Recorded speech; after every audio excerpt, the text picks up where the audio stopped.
Namaste, everybody. We're going to try and be calm today. We're going to be relaxed. We're going to give you a calmer HLTV Confirmed here for your Monday. This is episode 17, so thank you for joining us. As you can see here, we have the guest MSL, Prof and Striker as per the usual, as well as Lucas. Today, we're going to be touching on such topics as the Danish scene. We're going to be looking at the recent news, the bits and pieces going over there with conflicts of interest, ENCE, etc. Looking into the map pool, and then doing the quiz. So hang around for all of that bullshit. First and foremost, let's do the introductions. Prof, how are you? I was just fantasizing about the afternoon nap, but Unfortunately that is not going to be an option today, so what can you do? Why will it not be an option? 3 out of 10 is how I feel right now. 3 out of 10, that's pretty bad. Striker, can you top that? About 6 out of 10. I had some pancakes like 2 hours ago, had some breakfast. Okay. Pretty ready. Lucas, say hello to everybody.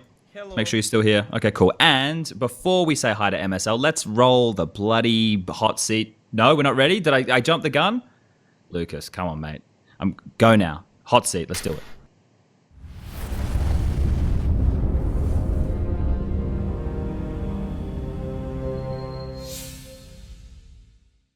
All right, now that we're back, we can say hello to MSL. MSL, how you doing, mate? I was just talking to you yesterday, actually. What's been going on in the 24 hours? Yeah, I watched the match over again, and then I thought about Vertigo all night, so I'm pretty tired. But yeah, that's good signs, man. That map, you guys obviously picking up that victory there. It was an upset. I don't think many people are expecting that game to go down in that fashion. So I guess we could probably start there, and then we'll double back into getting into what you've been up to over the last year, I suppose. That matchup that you guys had, you going into that, you're getting a lot more out of your players now. Is this your system finally starting to set on in, or are players just putting in more time because of the current situation? I would say that it's about people getting more comfortable in the system, but also like Jamppi is doing a lot of work individually with all players, and also our performance coach is making sure like he's pushing people to work a lot harder, which makes it easier for me. And yeah, in general, people are just working a lot harder. So okay, cool. Well, we'll dive back into that a little bit more in depth after, but let's get stuck into the whole. Well, you obviously went over and played for with part of that OpTic roster. You had Rugger coaching there. You obviously had Config, JUGi, those kind of names. Do you want to, first of all, kind of run us through that project? Then we'll talk about the Rogue project, and then we'll talk about your reintroduction to North. Yeah. The OpTic one, I came from Rogue. I was actually in doubt whether if I should take the offer or not, because I felt in Rogue, even though we hadn't had the best players, I felt like we were building something great, and I don't like to build something for 3 months and then just leave. So it was a hard decision, but in the end I said yes. And then we started off I actually don't even remember how we started the lineup. I wanted to ask you something there. Because of that, the transition from Rogue to North, you said you weren't sure if you wanted to move back, and before that they had Cadian, and he had like a similar thing where he was there, and then a Danish offer came in. How do you balance those things, and how big of a deal is it to be back in Denmark compared to living in NA? Like, I guess that was the primary thing that got you back, right? Actually, it wasn't. I don't really mind where I live, because anyway, I'm thinking and doing CS 24/7, so it doesn't really matter for me. And Copenhagen and Las Vegas, it may sound stupid, but it's kind of the same, because I'm living away from family anyway. So yeah, it's not making a huge difference. So for me, it was more about that even though we began to do good in Rogue, I still felt the ambitions was higher in OpTic, and I had better players in OpTic to play with. But OpTic was a whole different thing. Like I got promised some things that didn't hold up, and it was hard because also for OpTic they were selling the company to Immortals, and we couldn't buy any players, so we kind of got stuck where we had to get players that didn't have any contract. So it was just a hard project overall, and it didn't work out. Okay. Did you know going into the project, like, did you hear anything about OpTic potentially being sold at that time, or was it like a completely like out of the blue, like a month after you signed, that you figured out like the bigger picture that was going on? I read about it, but I got told that it wasn't gonna happen. So I was sure that that we could build something great, but in the end, it didn't turn out that way. So yeah, it was pretty sad. Okay. Well, do we want to ask some questions about Rogue here? Because obviously in that team you had Ricky, you had Hiko, Vice, and Sick, right? I think that was the team right there. So with that kind of roster, there's some older names in that team, right? Some names that we've been seeing around for some time. When you joined that team, what were your expectations going into that? My expectations was that I could form them exactly how I wanted, and that that they were decent and we could get somewhere. And I'm not gonna lie, like I wanted to rebuild the roster a bit, even from the beginning, but I took some time, and then I got Nico over in the end, and we began to we won ECS the first week against Liquid and Complexity, and started doing results. So yeah, I think. What was the question again? Just what your expectations with that team were, because for a lot of us, right, we see like going over to North America to play for that kind of a team as like it's a struggle, right? You're not looking like you're not going to be the best team in the world going to a roster like that. It's just one of those projects that you go to and you're going to have to put in so much time and work. I was just curious, like, as to what your baseline, when you saw that team, what you wanted to achieve within North America as a region. Yeah, I just wanted to improve every day. Like, it wasn't a lot of people may think that I just did it for money or whatever, but I actually felt very motivated to take something that was completely out of the top and try to bring it in the top 20 or top 10 at least. And that was my goal coming out over there. In the end, we began to do results, but I got the offer. So yeah, well, that makes sense, mate. I'd be taking that offer too. Don't look. I can't blame you for that one right there. But what about some comparisons between, say, European Counter-Strike and the way they do practice and they set up, and North American side of things? Was it very jarring in terms of like, oh, they're only practicing for a few less hours, or we don't have as good teams to play against? Were there big issues like that? Because that's normally what we cite when we talk about the issues that North America have as a region. Yeah, I think that's the case with NA, but when I'm the leader, I'm coming in with everything that I used to do in Europe. So it was the same for me, because I made people work as hard as me and work hard in practice and do exactly how I wanted. So I think it would be different if I was just a player coming to a NA team and it was like that, but I made it the way I wanted. So for me, it didn't really. The only thing I can say about practice was that there was very little. Like, a lot of the teams was in Europe. A lot of the times the good teams, so you only had bad teams or like not so good teams to play against, and that way it makes it a bit harder to improve. But other than that, I didn't feel so much difference. Okay, that's a good one there. So let's fast forward now to when you got the offer to rejoin this North project. Was it like Kirby sliding in the DMs? Was it management? Like, where did that come from? How did this discussion come about, getting you to rejoin? It came from the management. They called me and we had a few meetings where the performance coach was in there to evaluate me as well, and the CEO, and those talks went very good. Like, I wouldn't rejoin North if there wasn't a different approach, like leadership wise and in general, just professional wise. Okay, yeah. So we know that they're a huge company in that sense, right? Like North, is it Copenhagen FC that they're owned by? That's the one, right? So there's probably a lot of I don't want to say pressure, but obviously as a sporting organization with Astralis is the same country, there has to be a bit of pressure from them for you guys to perform. Is that part of like all the organizational changes? Obviously Messioso taking over from Wimp. You've obviously changed coach with Jamppi as well. Is that all coming from the top down? Like how have you been informed about these kind of changes from the north side of things?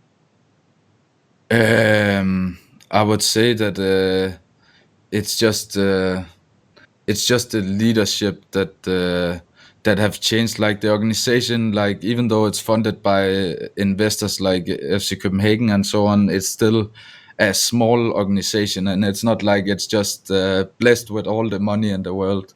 So it's still like a small organization, but they have hired people that are very good in their area, like specialized people in their area. So I think that's the main difference now, that there's very competent people around.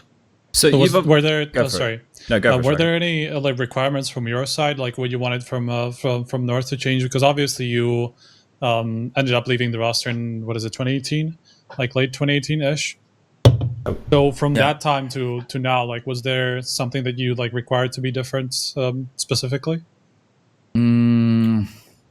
There wasn't really anything I required. I think they knew how I am and what I want, and they have big ambitions and I have big ambitions, and it's all about just. I just felt when I had this talk that this project could go somewhere, because the performance coach have very aligned thoughts as me, and that's what there wasn't really, like when I talked with him, I didn't really need to require so much, because I could feel that it was on the right way.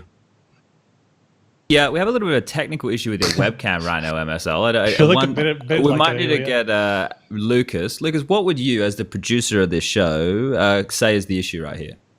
I think the internet. Lucas. He's trying to fix it. All right. Well, there we go. Here we go. It's fixed. We're back. Nice. All right. So we don't even have to pretend there was an issue. We'll just keep on moving forward. Okay. So you're talking a lot about this performance coach, right? And you're saying how that he's kind of making it so that you don't have to focus on what the other guys are doing so much, right? I think that is hugely important. But can you kind of, for the viewers at home, because I've been in your shoes before as an in-game leader a couple of years ago, with the sense of having you're like the dad of the team, right? You have to babysit all these kids. You kind of look after them from an emotional standpoint, as well as telling them when to practice. Like in terms of having this new guy, how much has he taken away from you? Like, how much more do you just get to focus on the game of Counter-Strike and being an in-game leader? He have taken a lot away. Like as you said, and I'm sure you relate with that, is that before I had like 6 jobs in one job probably, and he have taken away both that, like I would say that Jamppi and him have taken away a lot of responsibilities, so I can focus on myself. That being like making sure that people play a lot and improve individually, and that they are feeling good, and I just basically need to think about the tactics and what I want to do and my individual game. So I would say that right now I'm very happy about that, because it has changed a lot for me. Because before, like I couldn't focus so much on myself, because I didn't trust other people to do the work that I did good enough. But now I have people that I trust, and I think that makes a really big difference. And I think that's a perfect segue into the next topic here. Is obviously people who don't know how you've reinvented yourself as a player within teams. You've taken up the mantle of the primary AWPer for a lot of occasions here. And in that game versus mousesports, you were hitting some like proper good AWP shots, right? Now, normally when we talk about you, it's an AWPer who would just focus on holding a line and you're using it more like a utility. But here you were being like very assertive. Is that like a influence of having all this extra time to focus on yourself? I would say that I would say that I think a lot more about myself, but I think always also, like 1 year back I also did offensive peaks, but I think for me, it's mostly on the T side where I have thought a lot more about my role and what I want to do, because on the CT side before, I thought a lot about what I wanted to do, even though I focused like a lot on other stuff. So it's mostly on T side where I really have put in more thought on myself, and yeah.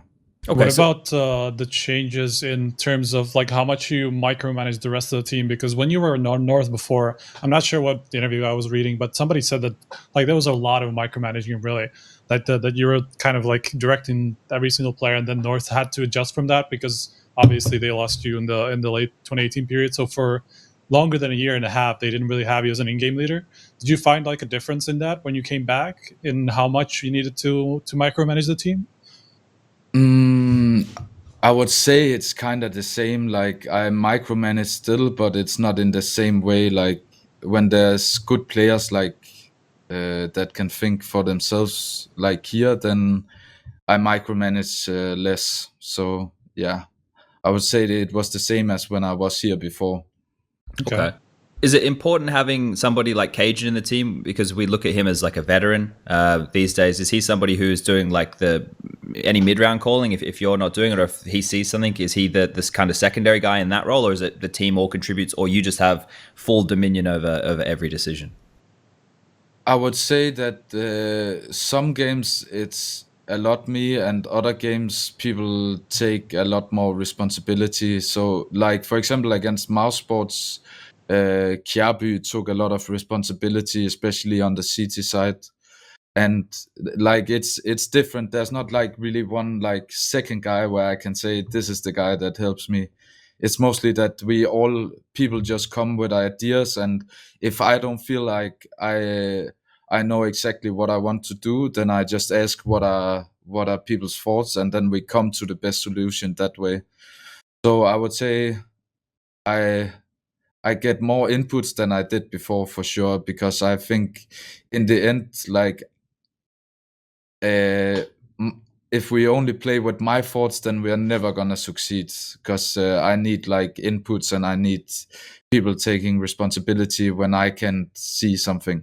Okay, perfect. All right, guys, do you have any more questions about the AWPing or the team side of things? So we might move forward into talking about Jamppi. Well, and it's stuff. just generally, obviously, you've like come back to AWPing like kind of periodically, like every now and again, you just come back to it, either depending on player changes and stuff like that. Is that something that you're constantly drawn to? Is that something, or basically, why do you think it works to have like a combination of an in-game leader and an AWPer? Why do you think you're coming back to it?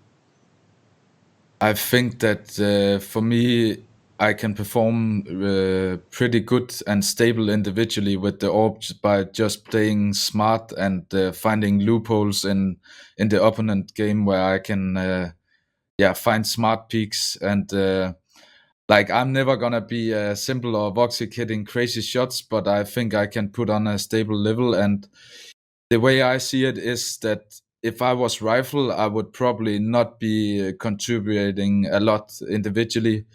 But if I'm playing stable with the AWP, and we have 4 rifles that are playing at a good level, then I think we can do the most damage rather than having someone other AWP. And like I would say, if I had a device that could pick up the AWP instead, then I would of course go on rifle. But I don't feel like there's anyone in Denmark that that can do it to a level where I would feel that it would be a benefit for the whole team. Like someone acoR could probably put up better stats, but I think for the team it wouldn't be better. Why do you think somebody like JUGi didn't work out? I know that you didn't play with him in North, like because you obviously replaced him, but you guys actually haven't played together before. Why do you think it didn't work with him? Because like 3 years ago, he was the guy who would like everybody saw as like the next player to make that step up to like Astralis or North, and become the next big AWPer. But that obviously didn't happen. Yeah, I'm not sure. I never played with him, but I think he's a bit of a quiet guy. So I would say that I think it's a lot about taking responsibility in his own like play and what he wanna do, and as a AWP, you need to take a lot of responsibility. You need to say, I want to do this. You need to read the game, like where can you get peaks. So I think that's his biggest challenge, I would say, from what I heard. Got a bit of the skadoodle syndrome there, I guess, someone who's a bit quiet doesn't really want to pipe on up with the AWPing duties. You got anything, Prof, or we keep this one moving? No, I just thought of skadoodle instantly when he was saying that, so that was like a same connection right there. All right, so we've already heard you talking about the performance coach, and you mentioned Jamppi's name. But we obviously do a lot of talking about coaches and stuff, and we don't know a lot of information because people keep the chips quite close to their chest. So with you having to play over a couple of different organizations, you always had Rugger as a coach, we've had Mytha, we've had Jamppi now. There's been a lot of different coaches throughout your career, and even just the coaching role in general. What are you kind of using the coach for at the moment? Because I would say you're still one of the more traditional in-game leaders. Is Jamppi and you, is it like 50-50, or is it your ideas and then he's doing the analysis? What kind of relationship do you guys have? Yeah, so right now, like the system is mine, because I think if you are not creating your own system, then you will not feel it when you are in the game. So in that sense, it's my system, but actually it's like, I think it's the first time with a coach where I have gotten so many ideas like to me, and like new tactics. And the good thing about Jamppi is that he's very good at improving like individual players and how like fixing their mistakes, fixing possibilities that they can do. And he's very good at that, and he have come up with a lot of good tactics as well. Anti-strat, we are all players, and coach and me is all watching games in order to prepare good. And me and Jamppi is sparring together, like talking about what should we do and how should we approach this game. So it's like 50-50 in that regard.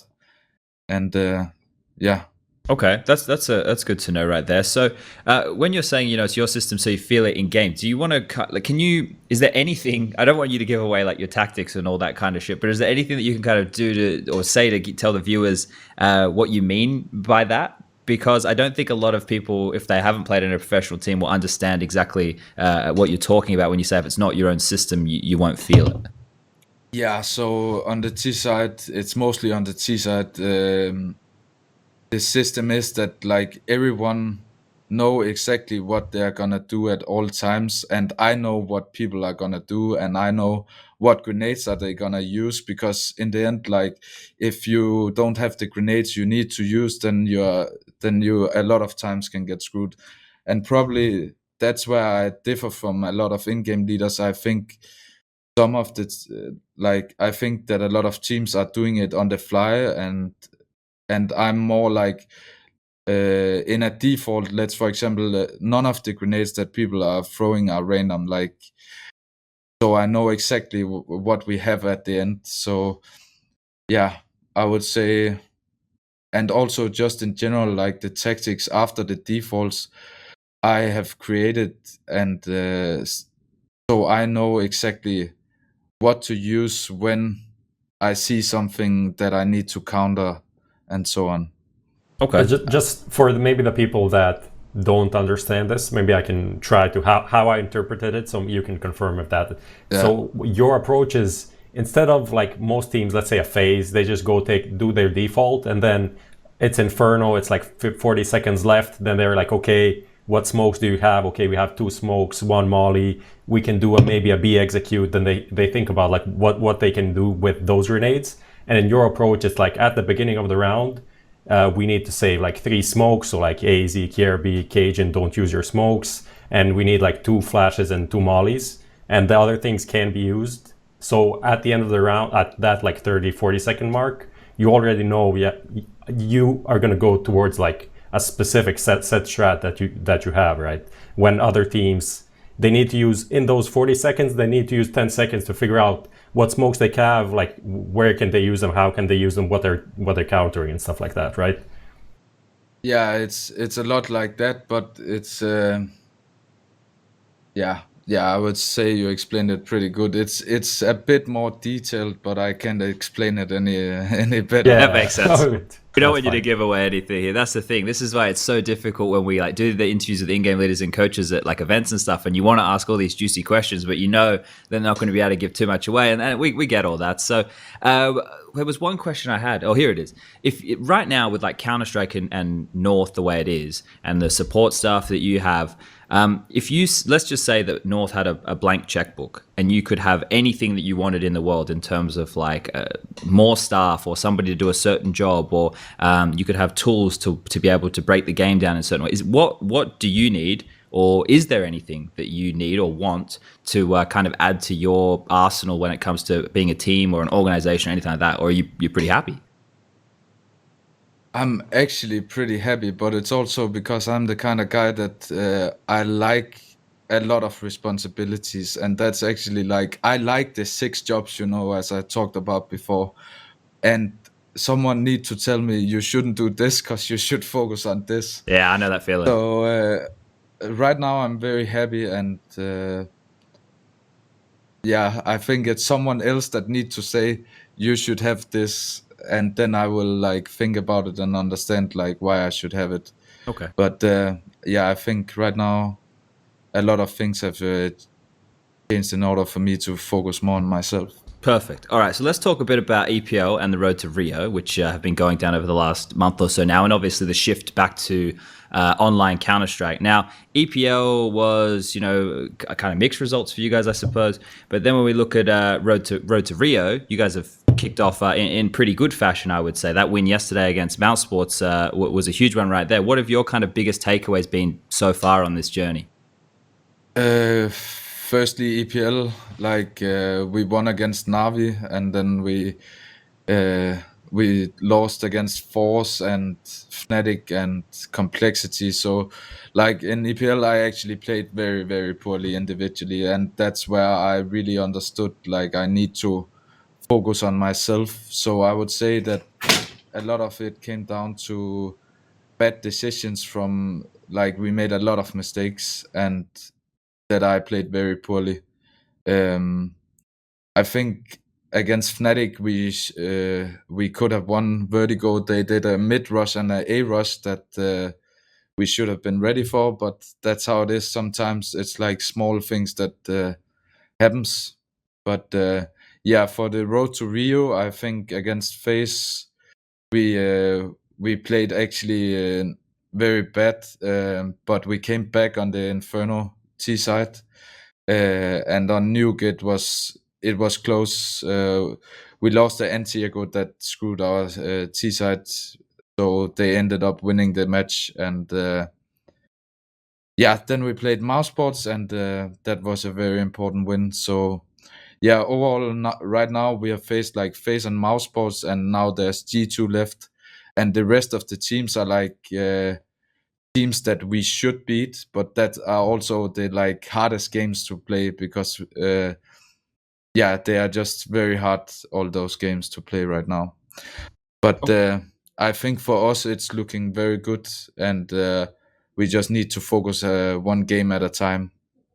Sweet. All right. So we'll probably get into talking about some of the online Counter-Strike stuff a little bit later here. We're going to jump into the recent news. So let's play the bumper, Lucas.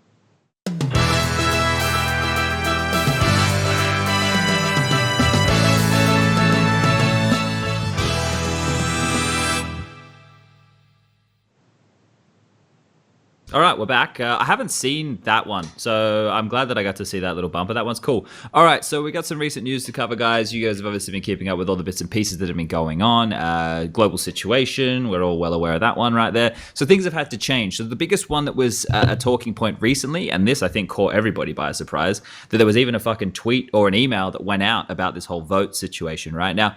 Let me tell you, as a matter of motherfucking fact, that didn't come from ESL. Like the email did, but it's 100% from Valve. There's no way first ESL are coming out and asking that dumb cunt question. That's a Valve question right there. So let's just, anybody who wants to point fingers, look at Valve. Let's not start any bullshit here because you're picking sides. Clearly me in the background here is a fucking shill. Anyway, we're going to talk about the coaching rule and the vote about it. So I think, MSL, you're probably the best person to start with this. Did this come across your table? Did you like see this email come through and you were like, what the fuck's going on? Yeah, it came on the player union, and I thought, why are we even talking about Yeah. this? So yeah, I just laughed and didn't pay much attention. I think that people overreacted when they first saw it, because anybody who is being logical would obviously. I know the vote was the vote in the if one person voted against it, that there would be no coaches. Had to So be that right there, unanimous, that right there. apparently. Why the fuck is that? Anyway, namaste, guys. We're staying chill. I'm going to stay relaxed today. It's calm. It's my day off. The sunshine. Okay.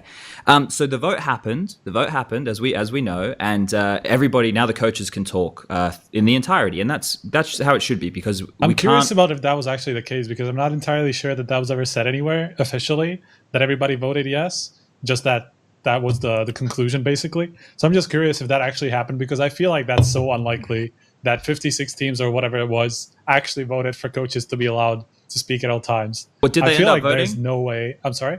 Did they end up voting? Does MSL know? Like that's could be the, the question. I don't think we ended up voting. I'm There you not go. sure. There you go. I think that in the player union, I just saw a lot of people saying we can find 10 different ways to go over this rule. So I think Valve just figured out by player union, maybe. That's the gist of it, basically. If there's a rule that you can't enforce, that's probably not a good way to have it in your rule book in the first place. So I think Valve kind of came to their senses and realized that this wasn't a good idea to try to enforce. So, but what it means now, ladies and gentlemen at home, is that the coaches can basically be doing what we all assumed when we had the whole Starix situation. So that coaches would be able to talk the entire time. Now, it is my understanding that this is just going to be for the online portion. Now, we obviously don't know how long we're going to be stuck with online Counter-Strike for. It's seeming like a long time. So this is probably a good and a bad thing. It's a good thing in the sense of coaches still get to be a part of all this. It's a bad thing because maybe teams will become reliant on having the coach contributing. Obviously not North, because you guys obviously have you as the traditional in-game leader, but there are certain teams who could benefit from this in the short term. Do we think that this is going to overall be just do we think this is going to be a good or a bad thing? We have the thumbs. I didn't organize the thumbs. Hold up a second. No, fuck the thumbs, Lucas. Don't worry about the thumbs. No, it's going to take too long. Let's do this, Prof. With this whole situation, what's your take on it? Do you think this is an issue, something we should even be worried about? I think it just comes with online CS. There's nothing to do about it. As you said, like some teams will benefit from it more. I think like North is probably not going to be one of those teams because, as we know, MSL has its own system, as you just talked about in the first part of the show. But maybe teams like, even watching FaZe yesterday, I know on the stream you guys were saying like, they're doing these things and those things. Like Yanko should have a lot of impact on things that are going on in the rounds. Like I think in the long term, you don't want coaches to get involved into these like mid-round calls and stuff that then next week on LAN you won't be able to do. But in a situation we are right now where the next LAN could be like 6 months away from now, like I think it's worth it for all the coaches to get as involved as they can just to get the better results, because it like one match one can mean so much in the long run, right? Yeah. So I think it's something we have to accept. As Strager said, there's no way around it. Like you can't really ban it. There's so many ways to just do some shady stuff and have your coach talk to people. So banning it is useless. And but yeah, it's not ideal, but it is what it is. It's online CS. Okay. Well, do we have much more to say about this topic? I feel like this one's pretty open and shut case, guys. No, I'm just really glad that this actually happened, because if it was banned, then we obviously wouldn't see it because they'd be pretty smart about like going around it. But we just all know that coaches are still having impact on games. It just didn't know how, and we had to like kind of like pretend like we don't know. That would have been a shit situation. So I'm just glad that it got resolved. Yeah, so the right outcome here. Now I'm going to jump around with the order of the recent news that we have. I don't want to go into the conflict of interest one next. I want to get through the next two because I think they're probably shorter conversations. So let's start with the Sick retires from competitive play. Now, for those of you who don't know, Sick, I just mentioned before, was playing with MSL for a little while there on that Vice roster. Not Vice roster, Vice was a player. On the Rogue roster. But he's retired and assumably going to chase a career in Valorant. Now, let me just get this out there for everybody. if you want to go for a career in Valorant, that's fine. But if you think Riot are going to be running any tournaments for the next 2 years, you've probably got another fucking thing coming, ladies and gentlemen. They're going to do probably the exact same thing they did with League, have third parties run their tournaments. It's probably, you know, going to take some time, and then they'll get picked up, and then you'll see it in the whole League of Legends ecosystem. So if you jump in the gun now and you want to get in, unless you're VAC banned or fucking banned for match fixing or some shit, and you're doing that, you better have, you know, the ability to go hard, because this ain't going to be no easy fucking changeover. You're getting people from all these different games coming on in who also want to go professional in this shit. What is it? What are we looking at here? Like, of all the people playing, to be an elite level player, we're talking, what, like 5% maybe? So I think this is a curious one. But did you get to talk, or did you get to know Sick very well when you were in the team, MSL? Yeah, a bit. Yeah. He was pretty good, actually. I was impressed with him, and I think that he could have made it to something. But I think in the end, Rogue went down. Then he joined Complexity, I think, and got kicked from that. So maybe he didn't have so many possibilities and just thought, I'm gonna try this. But I think it's pretty sad, because I think he was good and had like potential. Yeah, he was floating around that North American scene for a while there and just didn't seem to get picked up by the bigger names. He was playing with Twists a while ago, right, with Sean Geddes on the team. Yeah, so like he's had like opportunities, but as we're saying here, it's very finite how many people actually get picked up. How many more people do we think, Striker, we're going to see going in a similar vein from Counter-Strike? You think it's going to be a lot? I mean, it's obviously going to be people like Sick. I think in his case, like you were saying, it kind of makes sense from the point of view that he obviously has been around for a while and has. I saw some meme like somewhere or some joke that like finally people are going to stop calling him an up and coming player, because he's basically been that for like the last 5 years, but never really made anything out of it. You know, never really made it to like one of those higher teams in North America. Always been like around that top 4, top 5 team, or somewhere along those lines. So. Yeah, from that point of view, I can see how players like that will just like get demotivated to keep trying in CSGO, because they just haven't really made anything out of it for like multiple years. For players outside of that, I'm not sure that it makes perfect sense, just because obviously like most of them will be pretty young and still have a lot of time to do something in CS. So it just depends on like at what stage of motivation they are in CS at the time of the release of Valorant, basically. I think also like a thing that people forget here is the key before you become a professional player is falling in love with the video game just because of that fact. Like, I'm sure all people around my age, or you could even take 5 or 6 years off of my fucking 30 years, and people would have all fallen in love with Counter-Strike in the same way. It was something that you picked up, you played probably with some mates, and it became an obsession. Like, you're at school and you're drawing in your notebook, or you're taking a shit, and all you can think about is wanting to get back in the server and you try out this new smoke or something that you were thinking about. Like, Counter-Strike is an obsession, right? And I think it's great that all of us have had an opportunity to build a career off of it. But the thing that I think is same probably for all 4 of us right here in this podcast is that Counter-Strike is something that we truly do obsess over, right? Like, and I think that has to be the cornerstone for people in anything that they do in life. So I get it. Six feels like he's missed the window in CS. There's going to be some good money in Valorant, that's for sure. Give it a crack, but make sure that you love it. Otherwise, it's going to feel like a disingenuous, adventure there. Do we have anything else we want to talk about Valorant or CS or Pellet players, or we want to talk about old boy Jamppi from ENCE? That's what's a Jamppi, man. Jamppi it is. All right, so another team adding a 6th, but this time it seems a little bit silly because Jamppi's VAC banned, right? So they can't even use the guy in majors. I'm not really sure about this one. Prof, you got anything on this one? I honestly don't know. Like, I still didn't make my mind up about it. Like, from one perspective, the fact that he is VAC banned kind of makes more sense as a 6-man roster, because obviously he can't play in the major events, but then he can play in all of the other events. So then you get some sort of a distribution of who plays where and get a rotation in. Like in the Astralis case, you could literally have the 5 players playing everything.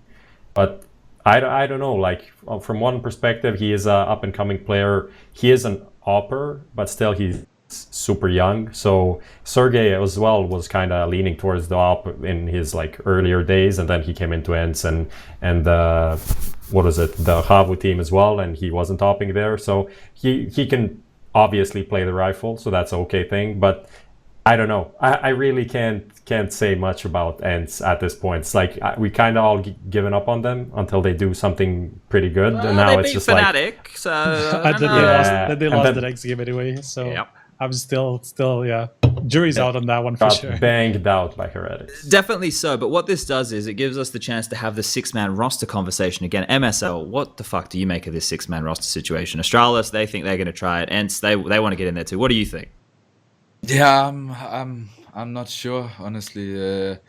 I think there's some pros like it can, like in Astralis sense, I understand that maybe it's like to pressure people to work harder or to make sure that they are on the lineup. In that sense, I think it can be good, but it also depends on the people, how they are reacting to it. I just think that CS is so detailed and chemistry in game. There's so many factors that you can't build from sitting and spectate. So I think it's gonna be very hard to stay consistent with 6 guys, but I can't really say until we see it. What do you make of the S-Attack situation? Obviously, you might know some things from behind the scene. I'm sure all you Danes talk at some point. But what do you think it's just bringing him in as a way to potentially hide a roster change in the future and just go, oh, we're trying this 6-man thing and then just do it to replace someone in a couple of months? Or do you think they're using it as motivation? What do you think their angle is? I have actually no idea. I don't know, but Okay. my guess would be motivation. Yeah, I think for the Astralis guys, right, in terms of, you've got this team, you've won so many majors together and stuff, it would seem like a shame just to break it up. This could be a genius move from the organization to motivate the players, but a little bit unfortunate for S-Attack, potentially might get stuck in prison over there. Do we want to, I think I'm fucking done with the 6-man stuff. Why am I asking the question? Let's keep moving. We're going to talk about the conflict of interest ruling. Now, this one here, Striker, you want to explain to everybody kind of what happened a couple years ago and then now the kind of 180 from Valve? You mean the conflict of interest conversation, Well, right? the fact that they kind of trashed all of the academy teams and stuff and they binned all that and then where we are now. It's just so confusing to me, honestly, just because, like you say, it's complete 180. Like, what is it, like less than a year ago or like a year ago, there was that blog post about like conflicts of interest and how they're taking a big stance against it and like making sure that no team has that potential conflict of interest in like the same competition that they're in. So I like for that to suddenly change, I feel like just Valve realized that they can't really regulate it. They can't really, figure out who has conflicts of interest. Like they can't prove anything without, the team's cooperation, most likely, unless they're going to have like some outside party helping them out with investigations into these kind of things. So with the small team that we think CSGO has, like Valve has working on CSGO, it's probably impossible for them to regulate it properly. So maybe that's why they've changed their minds about this and just like promote the conversations so that teams at least can't get away with it, without having some backlash about it. So yeah, that's the only thing that I can come up with that makes sense to me, because it's just a complete change of direction from them. Yeah, so those who missed it, it was MIBR versus Yeah that went down the other night. And a lot of people might not be too familiar with who Yeah is. Yeah is a Brazilian team who I believe it's Taco, Dead, and Zeus, potentially Cold Zero as well. Cold Zero, yeah. All have, like, is it stock or they're investors or something within that organization. And obviously MIBR with Taco in the team going up against that squad. That's where you look at that and you go, hold up a second, like what's going on here? Now, that is... it is a problem. I don't think anybody would deny that there's a problem there. But I think one thing that I want to assume that everybody is like me, in the sense of if you're a competitor, the first thing, no matter about everything else, is you just want to win. But we obviously know that's not the case with all Counter-Strike players, as we've seen in the past, people doing some match fixing to make some money off of skins. So this is the kind of weird gray area that we don't want to find ourselves in. The only reason that the likes of Taco, Fall, and Cold Zero and Co. could even start establishing a Counter-Strike base within the world was because they got gifted an opportunity, right? Remember Flusher, he gave them some money. When we were Vox Eminal, we gave some money to help them going to events and stuff. And that was from other teams, right? And other individuals. And it was a charitable thing.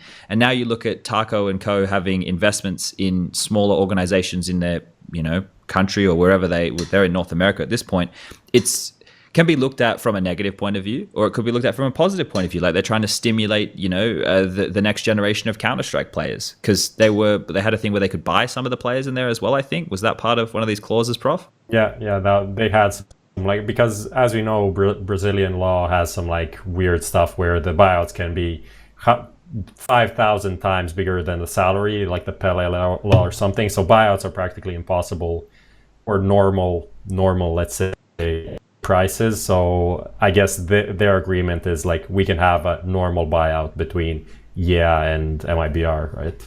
So where are you on this one, Prof? Like, do you think this is like a no-go stuff, like this shouldn't be happening? What's your take on this whole situation? I mean, I agree with what you said about the kind of passing on and helping the people beneath you. Like even the team that was FNX, Taco, right, and Coldzera and those guys, the golden opportunity was like a Fallen-based thing in South America, and then they went to obviously North America, then they changed teams and stuff like that.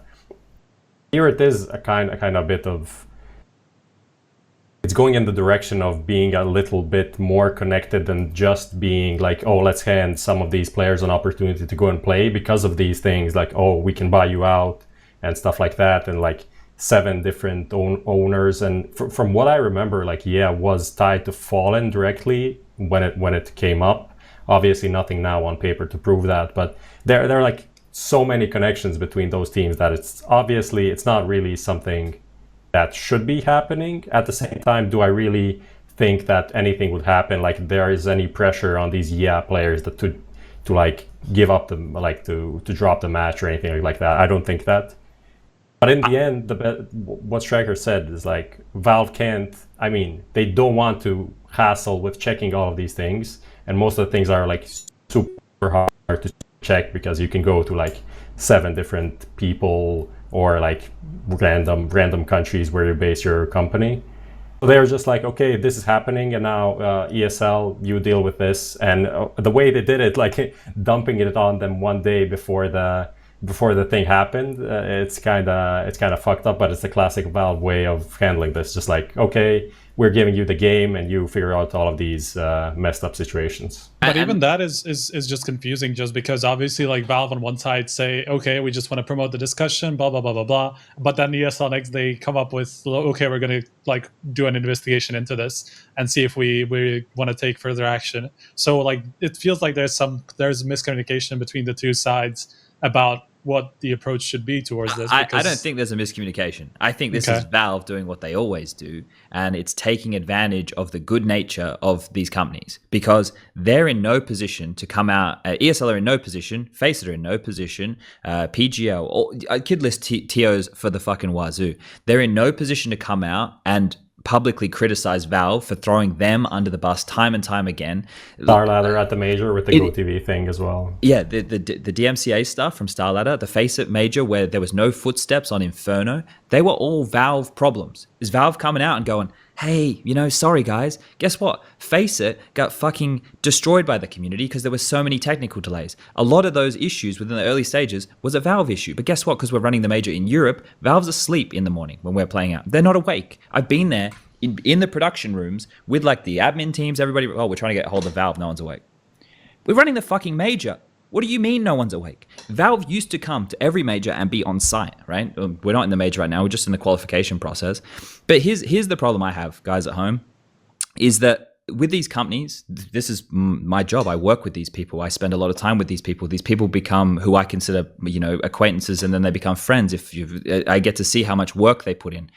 For me, ESL isn't a company. ESL is all the people I know at ESL. It's the same with FACEIT, same with all of these different companies that I worked at. I think of the people first. I don't think of the fucking logo like you guys do at home. And then what happens? Valve send out these emails and say, hey, you get to run our major. That also means you get to carry the fucking burden of all of our bullshit. And then you'll deal with it, because guess what?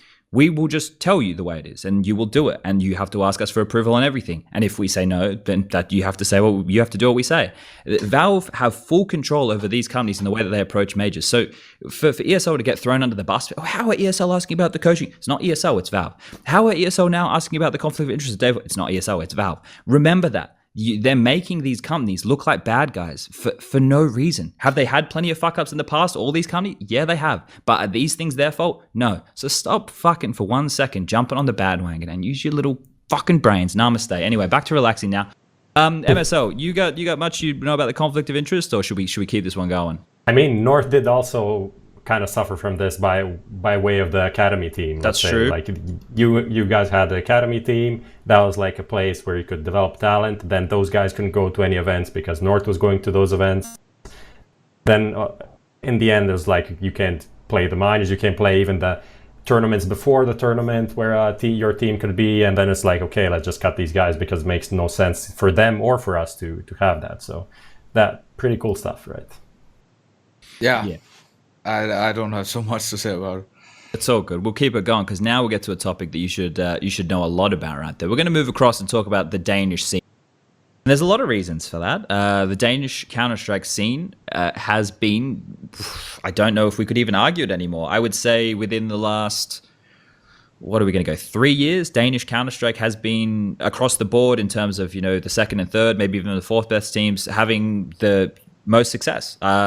They've looked like the best region for Counter-Strike. So MSL, what's the secret? You want to tell us all so we can all be as good? I think that Danish people are in general very structured in the way they work, and I think it benefits a lot.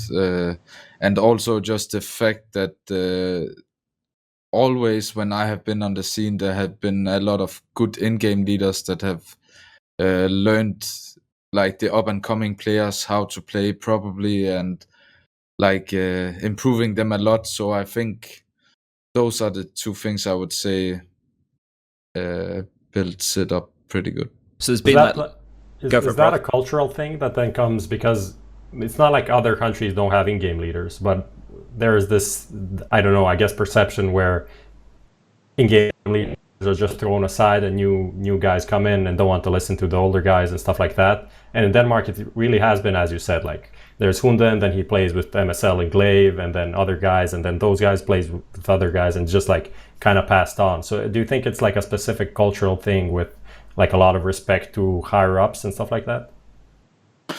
Yeah, maybe. Yeah, I just think that in general, maybe it's also the bad weather in Denmark. People are going more inside and playing. But I think mostly it's because there have been so many in-game leaders like Barry, HUNDEN, Regin, like a lot of players who have taught to younger players. And also we have always had like gather systems also way back where players played, like when there wasn't FACEIT, players played together and learned a lot from each other. Look, if weather was the answer, then I think UK would not be in the place that it is right now. That's a good point right there. I think. Do you think it's a weird reason in Denmark that so many people have wanted to be in-game leaders? I know that you picked up being an in-game leader. It wasn't necessarily something that was on the top of your list, but there's been so many people who have pivoted to that role. Whereas we look at, let's just use Sweden, one of your neighbors. It seems like it's real fucking difficult to find in-game leaders over there. Whereas you guys, I could list people who are competent in-game leaders. Like it would take me all day. I could just keep going with a lot of those names there and what they've been able to accomplish. So do you know why there's been a lot of in-game leaders in Denmark, or is it just random? I'm not sure. Maybe it's like a culture thing that Danish people are taking more responsibility. I'm not sure, honestly. I mean, Swedish CS has always also been very different from Danish, and it comes back to the structure, because I can't really come up with a Swedish team that had a lot of structure in all of CS. Like, I can't remember even back in 1.6 if there was like maybe the threat team Acer. Oh yeah, in CSGO. Threat maybe is like one the exception to that rule, where like if you look back through all the iterations of Fnatic and IP, even back SK and Fnatic, like in 1.6, none of those were particularly structured teams. Even under Karn, he just had a lot of talent under him, so he had the benefit of that basically. But none of them were particularly structured. They played pretty loose. All of those teams. So I think that's the structure is a pretty big part of that, I think, in Denmark. I think, well, I don't know. I would assume this is a pretty big factor as well, especially over the last couple of years. Is Astralis being the best team in the world, right? That obviously has a big pull from traditional media. And once that's blown in everybody's face within your country, it's not a huge country, let's be honest, they become household names, right? I was on a plane on the way back from, maybe it was New York, and I sat down and I would say hello to the people next to me like I normal do. We're going to sit next to each other for 10 hours. You want to at least say something. And they were Danish. And I went, oh. And they were older. They were probably in their 40s. And I said, oh, do you know Counter-Strike? And they're like, yeah, Astralis. And I was like, holy shit. So do you think that's had an impact on at least making this as something that the country sees as a very viable career path, and people have no issues letting their kids play video games for 10 hours a day?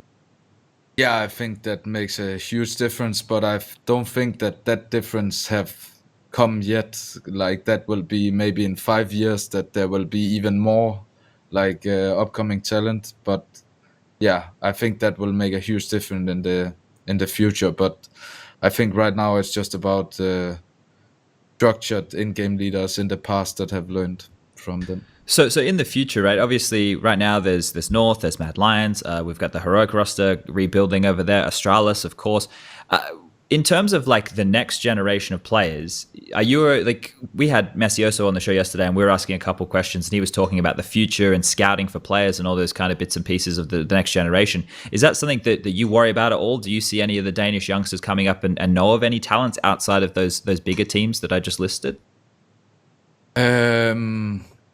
I don't really know too much, but I'm looking at some games like Copenhagen Flames. I'm looking sometimes to see how they are doing and how they're playing. But what about Farlig when you're talking about Copenhagen Flames? Because he's been kind of passed up like twice or three times now to like that step up.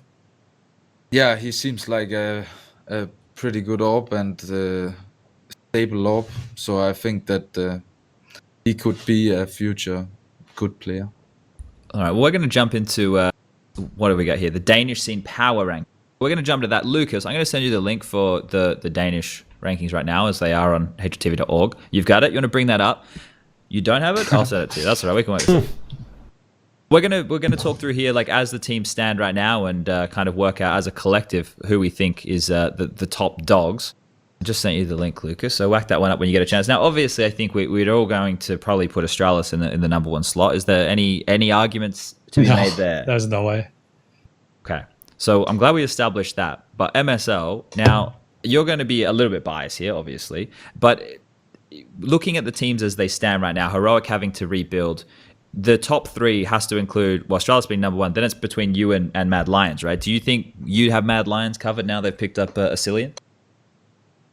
I would say that in the future, I think that we will be better than them, but right now they have made better results than us. But I'm not really I'm not so interested in the list in Denmark, because I want to be at the very top. And if you are comparing yourself with Mad Lions or any other Danish team than Astralis, then I think that you're not really going anywhere. That's a good point. It's not very ambitious, is it? Just to want to be the best in your country when you can be the best in the world right there. But so for argument's sake, right now, can I ask something about Mad Lions just while we're on the topic? Yeah, go for it. How do you think they made this jump kind of out of nowhere, when it was always Astralis first, except that maybe a period of a couple of months when you were Dignitas North at that kind of an era, but since then Astralis number one, and there was always like North, Heroic kind of trying to like displace North, and then no other teams kind of being like some other teams, Danish teams, kind of okay teams, but Mad Lions and Trick before just kind of in the last year skyrocketed up to like almost top 10 right now. So how did that actually happen? Like, on a kind of global Danish scale, let's say. Like how Mad Lions improved so much? Yeah, how did they overcome North and Heroic, which were kind of, usually in a country you have a clear, I guess, like a scale. There's the first team, then when they need a player, they go to the second team, and there's this kind of order that's made inside of a country. And this time, Mad Lions just jumped up to the number two, let's say. How did that happen? I think in the past, North and also me have made bad decisions that have helped Mad Lions a bit. But I think that Mad Lions have a very good team, like of really good talent, and I think they are playing a lot individually. And I just think they are really, really good individually. What do you make of the HUNDEN decision? Do you think that was a good one or a bad one? At first, I was actually thinking that it was a bad decision, but I would also say that I also said to the other guys that I think that they came to the conclusion that if they want to get even higher, they need to make a change there. And it's risky because maybe it could have like gone to shit, because HUNDEN probably gave a lot of structure and calmness. So yeah, I just think they thought they wanted to get even higher, and I can understand that mentality. Okay, sweet. I don't have too much more in Danish CS, boys. What about you two, Prof Striker? Not really. Obviously, Just yeah, you go. No. I'm still forming the question. Go for it. I just want to ask, like, what do you think is next for HUNDEN? Where should he go? Would you pick him up as a coach? What is the potential for him now? I think he could be a good coach. He learned me a lot back then. So yeah, I think he can help. I would say that he would probably be better on a team that is not so tactically, where he can help tactically. I don't think he is the kind of guy that can manage a team very good, like I would say, like mentality wise and so on. But I think in game he can bring a lot. But I wouldn't change a thing because I'm pretty happy with Jamppi. Well, I mean, he could come in as like like an analyst type thing or something like that. Maybe that could help. Yeah, maybe. I always get worried with those kind of things, right? Because if you have two very like strong leaders, or at least people who are very like they have clear ideas on how they want to approach the game, I think that's a bit of a problem. I think that's like something with the Stanislaw Chet situation as well. Is Stan strikes me as the type of guy who has one way which he likes to approach things, and it's his way. And I can imagine Chet, when there's the results are dipping, saying, hey, maybe we should go for a different approach. And that's probably a big reason as to why those guys didn't end up where they needed to be. But where are we at right here? Let's kick her forward. We're going to go into MSL versus Twitch chat. It's everybody's favorite time of the day. Lucas, hit it.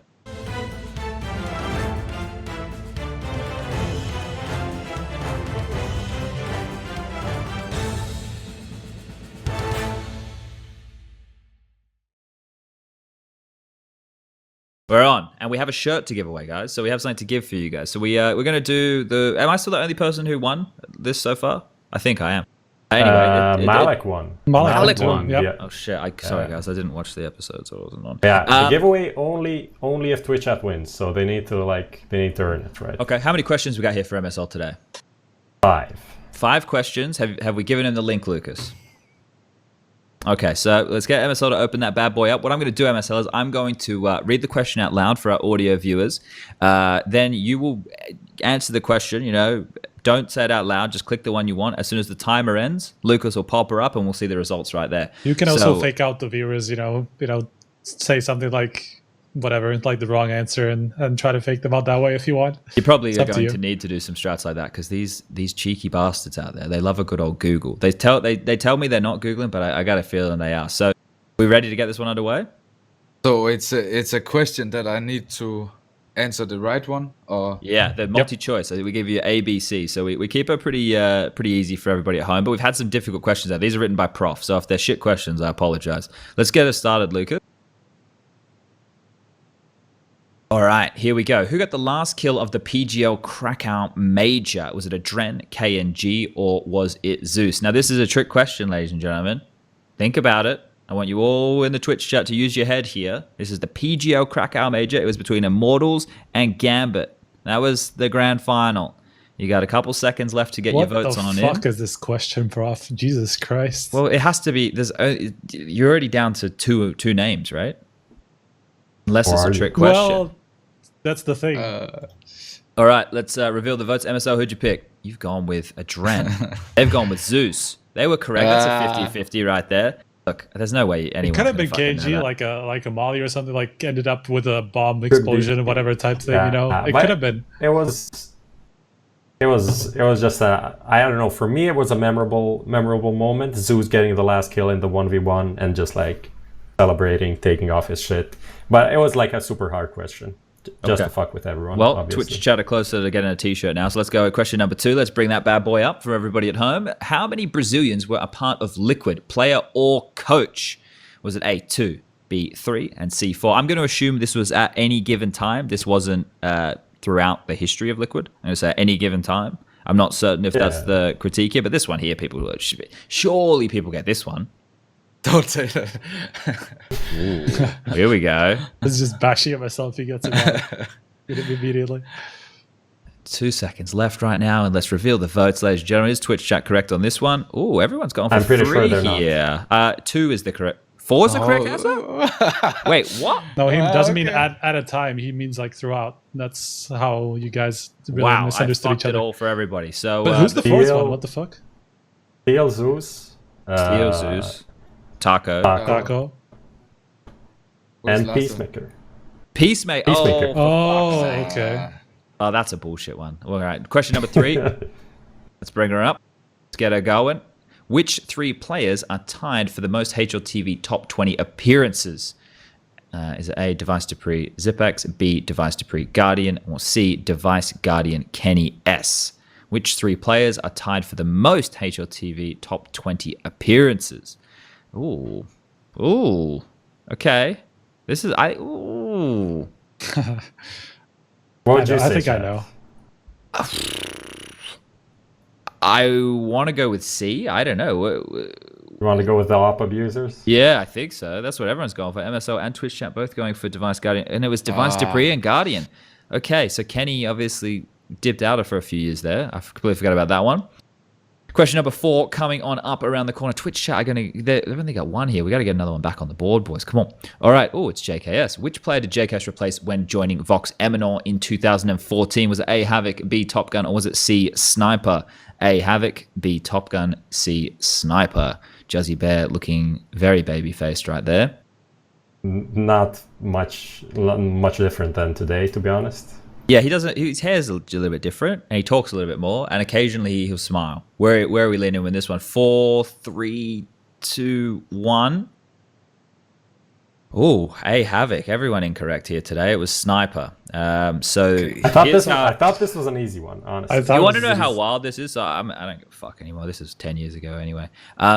When I used to date a girl who me and Surprise. Sniper used to live. Yeah, me and Sniper used to live in the same state. We're from the same place.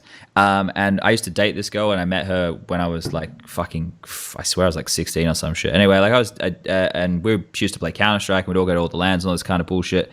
And then a couple years ago at an IEM Sydney, she comes up to me, right, and she goes, "Hey Chad, did you kick Ian from the team because we broke up?" And I was like, "Are you fucking serious? We picked JKS up because he's the best player in the country." I was like, what is going on? Anyway, I'm getting us away from where we need to be right now. Let's get into question number 4, 5. Question 5. Let's get on the board, MSL. We can do it. All right. Which team did Hiko play for between Cloud9 and Liquid? Was it A, That is an TSM? easy one. Was it B, I don't even know how to say that, or was it C, Splice? Are you sure it's an easy one? Nylon. Are you sure it's an easy one? You said easy one. Oh, there's Garrett in the background. Look at everyone here. This is Food, who now plays for Swole Patrol, is the admin there. Oh, I think really? that's him. He was doing MDL, so if it's not him, he was at some other MDL. Okay. That's very crazy. racist of you if it's not him. Oh. I mean, All right. Look. They've gone with Splice. It looks like him, kind of. Okay, we got one on the Yes. board. We tied it up. Twitch chat, get fuck all. Thank God. We saved them from the shirt here. Don't That's worry about 1-1. it. We won't give them anything. We don't need No to one's give them getting anything at all. anything. No one wins anything. You're all Everyone bad. loses here today. We're all losers here today. And MSL will tie with the Twitch chat right there. So I like the way Speaks that one to- went down. Well, you Speaks to the baited it in. difficulty of this. MSL MSL, fucking baited do it in. you hate me right now because of these questions? Oh, I was not sure about any of them. They were pretty hard. He makes them all hard. Just don't worry about it. Like he asked a question. It was like during such and such ace. What was the last player he killed or some shit? It's like Yeah, these bro, questions are fucking impossible, man. I don't even remember the ace. I need to get more memorable highlights to like do questions on, but it will happen. Maybe Yeah, we we'll did one for the simple like jumping thing, right? The Coldzera jumping thing. No. It's simple I did and the cash. simple as well. Yeah. Yeah. Crimson flush shot or Dennis. I don't know. Who knows? All right. Well, no one wins anything here today, so we're going to keep this going. We're going to move on to the map pool discussion that we want to have right now. And I guess the best place to start is we may as well with MSL here as a current active professional player. Are you happy with the map pool at the moment? Do you think it's in a good spot? Yeah, I think it's in a pretty good spot. I would say that right now for me, Train and Vertigo is probably the maps that I don't like so much. I think Vertigo is still kind of like there's a lot of randomness in like taking A control and yeah. On You guys were Train, getting all those bloody wallbang kills the other day, mate, versus mousesports. That was wild. yeah, Nick Gate is pretty good through the walls, so that's nice. But yeah, I think Vertigo is still up, and Train, I just feel like getting out team mid and doing fast stuff is a bit too easy as T. And Train has always been like, I never felt that one team have like really got Train in their pocket. So it's like, I think it's a bit of a weird map. Well, there was a time when SK had a very, very good record on it. Yeah, like 17-0 or something, right? Yeah, that was 2016 though. But long time I ago. agree. Like since then, it's not like a team really built like a strong run on Train. It's mostly these like 5th to 8th teams that have like a pretty strong Train, like the ENCE, Renegades, stuff like that. Those are maybe NRG at some point had a good Train. But yeah, I agree, kind of. In the map pool right now, so what do you actually think is the, like, if you had to pick the best 3 maps, the ones that play the best in terms of how it feels in the server, which feel the best for you?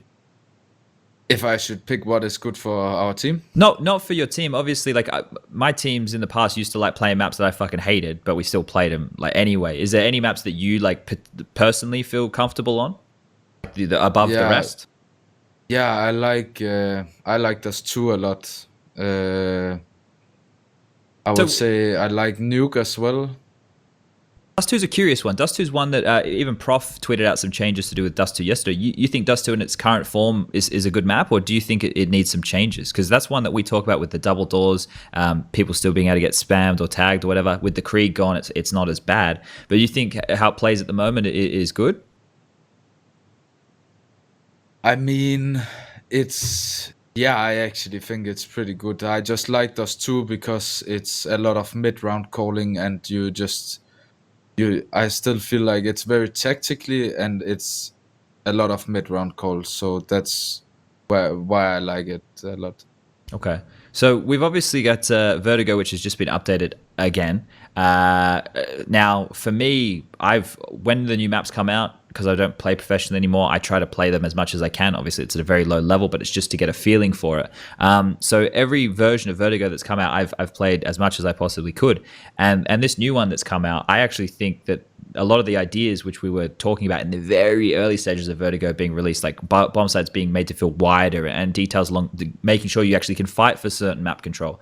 Do you think the map's now in a good place, or are you still not sold? I'm not so sold. I'm not sure what I would change, but I feel like B side is very, very open now, and the duels, like if people get B side, the duels from window to B side is very awkward, and I think I'm not entirely sure, but I think it will be a big team map as soon as people have figured out how to do it. Okay, so that's good to keep. I guess Dust 2 is the only T-sided map we have in the pool at the moment, right, Prof? Other than Vertigo.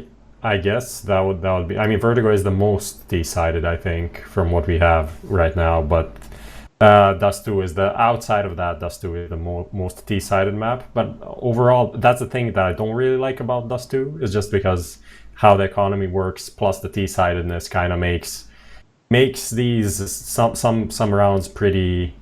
I wanted to challenge MSL's Dust 2 take right there when he said that it's a pretty tactical map. And then on the other side, like Train being random. Don't you think that just because of how the CTs have to play on Dust 2, which is a lot of like, let's say, going 4 long, where you can then be abused with like a fast mid to B split or something like that, doesn't that make Dust 2 pretty random as well? I thought the same as you some time ago, that Dust 2 was very random, but I think you can find solutions without going for long. And I think there's a lot of tactics and a lot of different variations that you can run as T side, and I still think on CT that you have options to go offensive. So I think, yeah, I like the map how it is. Okay. Flashbacks to Stockholm, where you guys beat Australia 16-1, but before that you like got 16-0 on it or something. Yeah, at that was time wild. I think it was pretty random, but I think that at least for us, we have found ways to cope with like long against Astralis. We ran like 15 fast tactics in that match. I don't think you can do that anymore. So yeah, I think you can do that if you can get the momentum early. Like you can still keep running things like that, but it's going to be like very rare matches that this happens. What about the spawns on Dust 2 though? That is something that a lot of people have been complaining about, like having long spawns in certain like if you have a long spawn and you're eco or you have like low utility in that round, then you can't really take long, and then when you want to go long, you spawn like 4 guys towards B, and that is a thing that people also been complaining about, that then can turn around your whole like T side. How do you deal with that part of the map?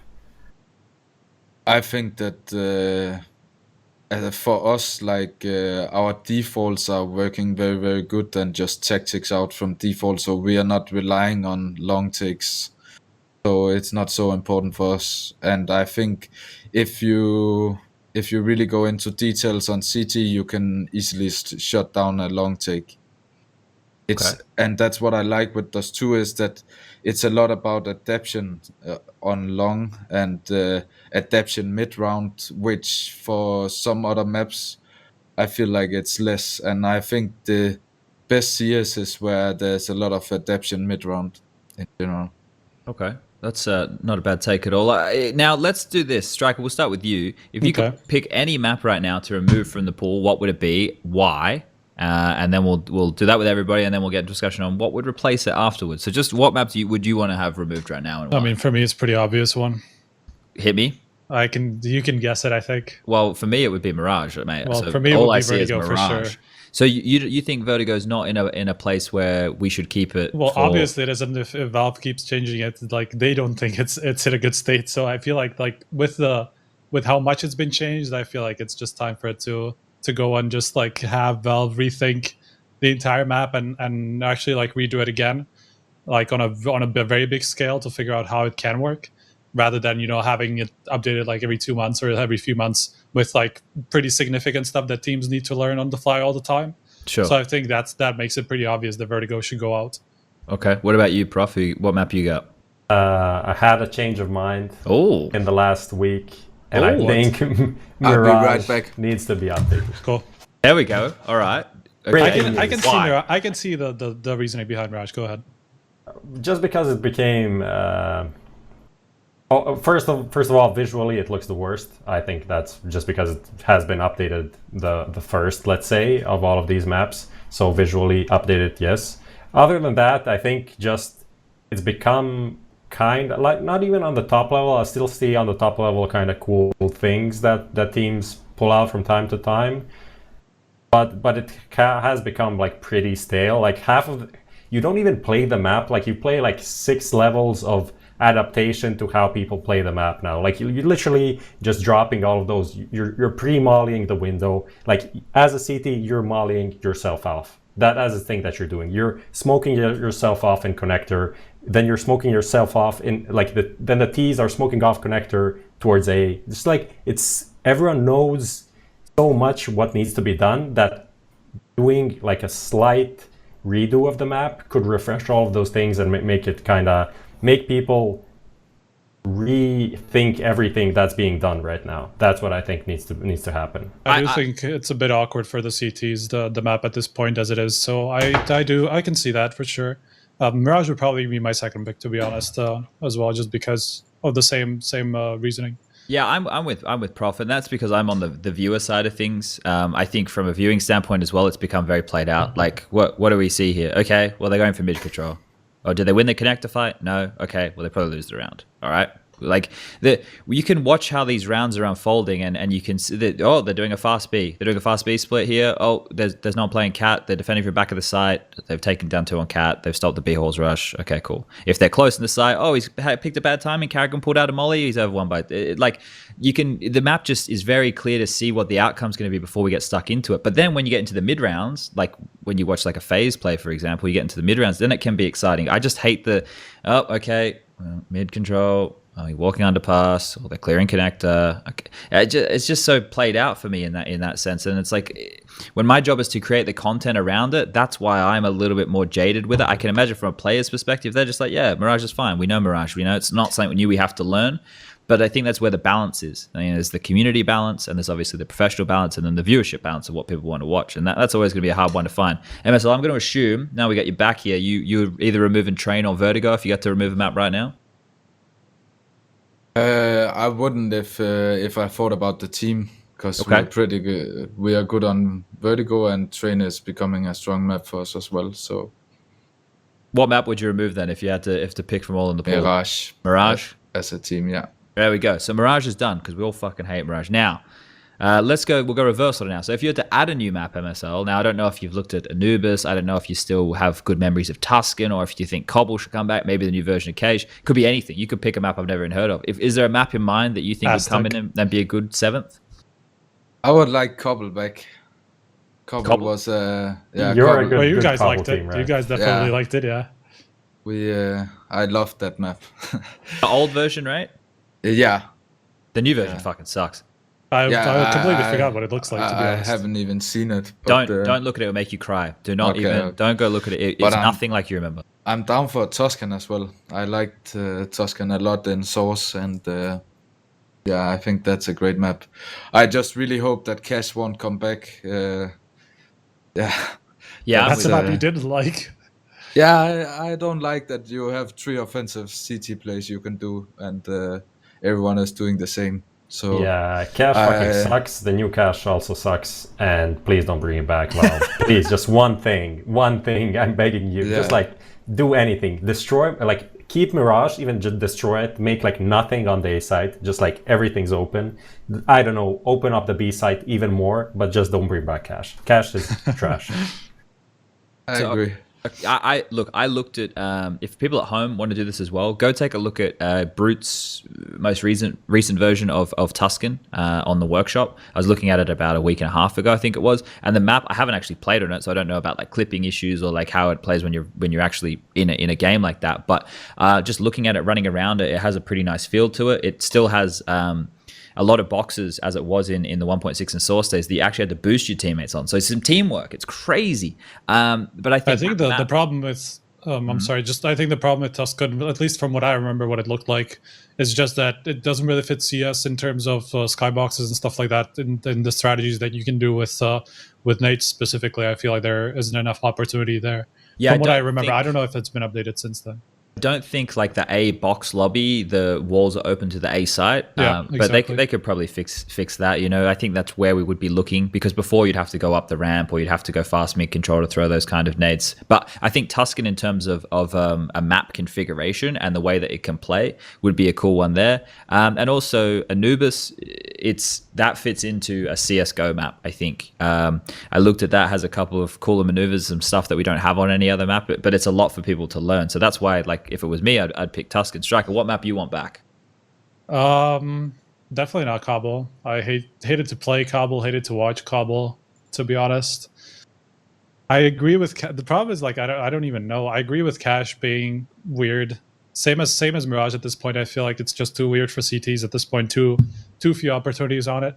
What's people's problem with Cobble? Because I am with MSL. I really like Cobble. Yeah, I don't know. I didn't like to play it for the reason that, like, you kind of needed to know a lot of smokes, a lot of pretty advanced smokes and stuff like that, a lot of like strategies to do anything STs, because otherwise you just get picked off. And from a watching standpoint, I don't know. I'm not even sure what I didn't like about it. It's I just mean, like back then the CT aggression was non-existent. yeah, that's almost. true too. That's true. Like too. you could fight for the platform for the first like 15 seconds or something, but that wasn't really an option either. They did do some changes with that, like stair to the B plateau, but other than that, like you couldn't do anything. Mid picks were like super dumb. Like you had one T standing like somewhere T spawnish, holding like that area, and 4 guys in B halls. This I never understood though, right? Like I get that it's very difficult for CTs to go for aggressive plays. I used to have to do the mid door one where you drop like the deeper mid door smoke and then you'd lurk into the left hand side and use the one way to look on up, right? Like I'd use plays like that to get info. But I think what people need to keep in mind is that map, you start in a bomb site. Like you spawn in a bomb site. So you pushing forward and taking close mid doors and close A long, that is an aggressive CT move. I know that like if you really wanted to change it, maybe make the T spawns a little bit closer to get to A quicker if you wanted to have that as a conversation point. But I never understood that. And if executes were boring to people, mate, I used to fucking love watching like E-Battle doing the geeky shit from Spawn, and I know MSL and we played against each other in Cobble like it was like at a DreamHack fucking London or some shit. Like his team had a bunch of set pieces, my team had a bunch. It was like the brains going to war with who's got the geekiest set piece. You know, I love that shit. That for me is like. I mean, Drop Zone was just a pain in the ass for both sides, to be honest. For me, I think from my perspective, I guess like a lot of CS changed a lot since then, and the meta's changed, and people do smarter things. Like even the geeky smokes that you said, they existed back then, but nowadays people do a lot of more geeky stuff on literally every round. 3 geeky pop flashes, stupid plays are happening. So maybe people now could do better on the map on the CT side, but from what I remember watching the Cobble back then, it was literally CTs, even when you knew it was going to be a B hit, you couldn't do anything because there's nowhere you could stand, rotate in on the B bomb site to actually hold against the execute. Obviously, like maybe people now would use their utility better to stop executes and stuff, but back then that was an issue. You could see literally like 5-on-5 on the B-Bob site and the T's would win most of the time. And it was like the same kind of like defaulty stuff as well. Like you basically like mollied out Drop Zone when both sides were like smoked it out stuff. And CTs basically had no chance of holding it. They just had to give it up unless you were somebody like Code Zero or whoever who just played it fucking like amazingly and just got multi-kills there somehow. Unless you were a player like that, you basically had to give up Drop Zone if T's had the utility for it. And then you're being split on B and you just have to watch Drop Zone from both sides, and then you have the platform on top of that where the execute is coming from. So I think from that point of view, like the rotations were just so awkward on Cobble, and just like it was the same thing to watch every time like T's did the same default. Sure. I think like a couple of changes to that could help. Like if you, instead of having the B double doors that you come through as double doors, you just open that up to an archway. It gives the CTs more options to retake instead of just going through that single choke point, right? Like a couple of variations there might be able to help. But that's not in the map pool right now. So which one did you say you wanted to bring back? I actually have no fucking clue. That's the thing. Like I'm not familiar enough with Anubis. I just walked through it, but I just have to play it to kind of get a feel of the timings especially. So it's just difficult for me to say around like new maps. So it's like out of the 3 that or 2, I guess, that are an option, it would be neither. It wouldn't be Cobble or Cash. Okay. What about you? Yeah, we'll just say you don't have one. And not Tuscan either, just because of the problems that I said. Maybe if it was like got updated and got CSGO'd a little bit more, I feel like that'd be a good one. You got anything, Prof, that's sticking out? Definitely Aztec in some sort of a rework. Okay. But less green because of the models. Aztec would be amazing. I feel like it has potential to be a sick map. That's a good point right there that you just brought up with the models. MSL, what's the model rule right now when you guys are playing in the Road to Rio? Is it a gentleman's agreement not to use the skins, or are they banned? Yeah, it's a gentleman agreement from all the teams. That's nice. That's a good thing. Maybe we should let everyone know that we're doing that, because those things can be quite the nuisance right there. Now, fuck it. Let's move on to playtime. You got prac soon, don't you, MSL, I believe, if I've been notified correctly? No, we are going out to play tennis. We have activity today. Nice. Okay, well that's even more fun. So yeah, we just ordered a cricket set because all of us are basically British other than Trace, so we're probably going to play some cricket at some point. But we're going to move quickly forward into the playtime. How can you fucking Jesus? Yeah. I'm joking. I'm not going to get into that. Throw it on, Lucas. Go. Let's do the playtime.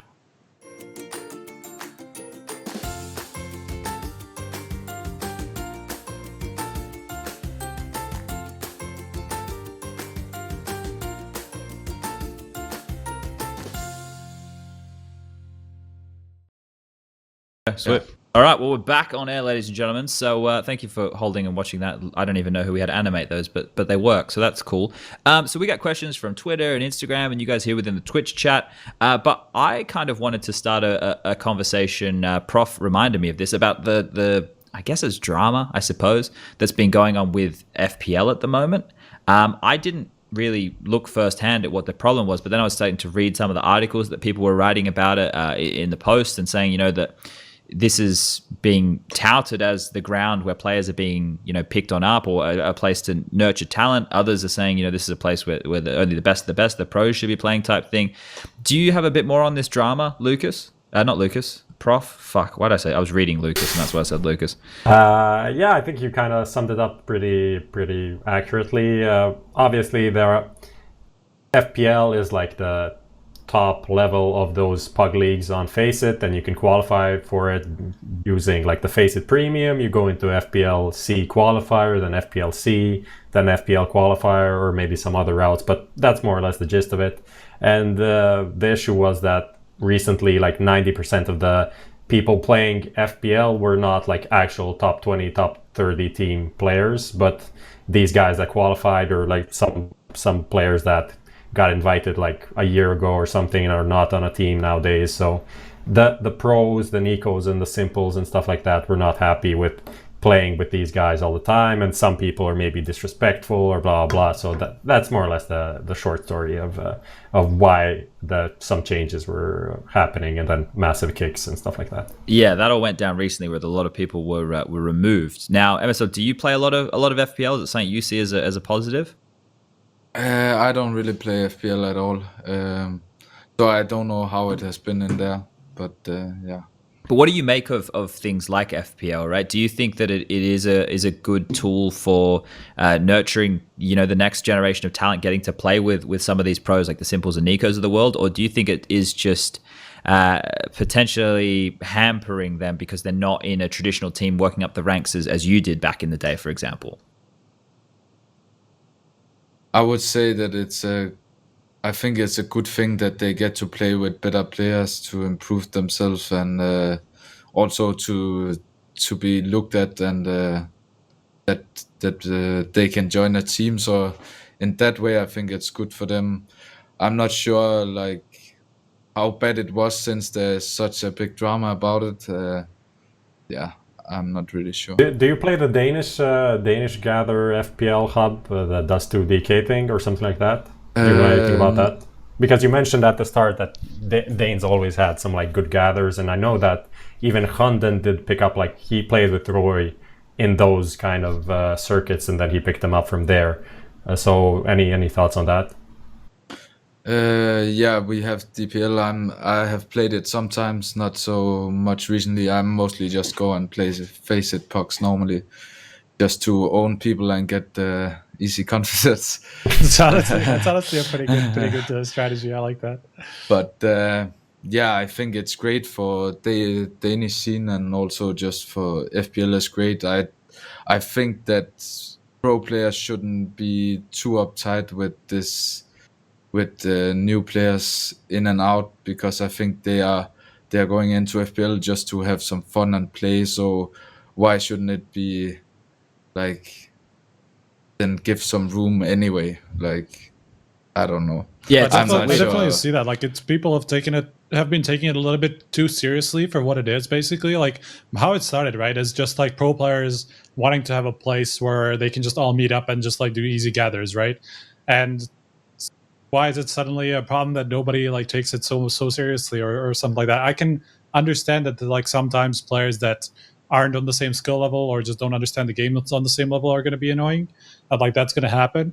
But at the same time, like it's not a massively serious competition or anything. Like you're not going in there to try hard, like at your 100% most of the time. So I just don't get that part. It is a weird situation. I think that overall it's a very positive thing, but it's more having to balance the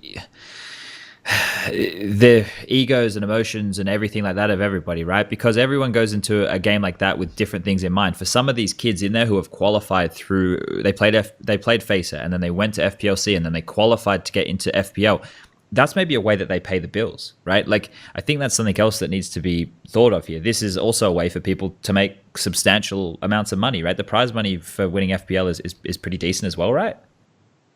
I don't actually know what it is, but I forgot what it was, but it was like, it's like if you win a couple of months, like you're gonna be pretty okay. Yeah, so like there's that for a lot of people, that's like a way that they can look at making some money. So people in chat are saying it's roughly 4.5k, something along those lines. So with that in mind, for people, they could be using that as a way to earn a paycheck. So everybody's going in wanting to get different things out of FPL. Maybe one kid goes in wanting to get picked up and put on Astralis. Maybe one kid goes in and he just wants to get a chance to play with better players and grow a bit as an individual. Maybe a pro player goes in and wants to just have a bit more fun.